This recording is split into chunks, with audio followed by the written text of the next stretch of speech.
ஆம்பளை கேக்குற பதில் சொல்லல. நீ தானே விஜய் பத்தி பேசுற, நின்னு பேசுறான்ற. திரும்ப சொல்ல ஓட்டான்.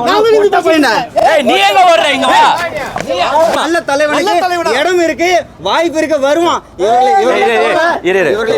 இவர்களை போல நக்கி பொழிச்சு கூட்டம் கிடையாது. இவர்களை போல அணில் குஞ்சுகள் இதெல்லாம். அணில் பதில் கேள்வி கேளு. நீ ஓட கூடாது. திரும்ப அத பாருங்க கேள்வி கேக்குறானா பாத்தியா? பதில் சொல்லுவா. ரவுடிஸ் இதெல்லாம். ரவுடிஸ் அது பாருங்க ரவுடிஸ். வெட்டிடுவானே இவனு. கேள்வி கேளியா? 1.5 லட்சம் சதுர அடியில 60,000 பேர் நிக்கிறதுக்கான இடத்தை தான் முதல்ல முடிவு பண்ணாங்க. காவல்துறை ஏன் அதை கொடுக்கல? ஏன் கொடுக்கல? ஏங்க அவங்க இங்க தான் பேசிட்டு இருக்கீங்க. சொல்லு எந்த 1.5 லட்சம் ஏக்கர் எங்கயா கேட்டாங்க?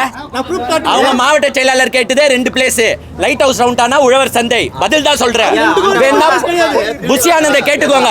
அதெல்லாம் ஓகே. இருப்பா புஷி ஆனந்த கேட்டுக்கோங்க. ரெண்டாவது அதெல்லாம் ஆட்சி அதிகாரிகள் என்ன சொல்றாங்க? ஒரே நிமிஷம் நீ பதில் சொல்ற. நெக்ஸ்ட் நான் பதில் சொல்றேன். எங்கயும் போக கூடாது. இங்க இருக்கிற எல்லாரும் எல்லாத்துல முக்கியமான யாருன்றது தெரிஞ்சு போச்சு. ஓகேவா? அவ்வளவுதான். ஜஸ்ட் போக கூடாது. பதில் சொல்லிட்டு போனா நிக்கணும். அங்க ஓட கூடாது.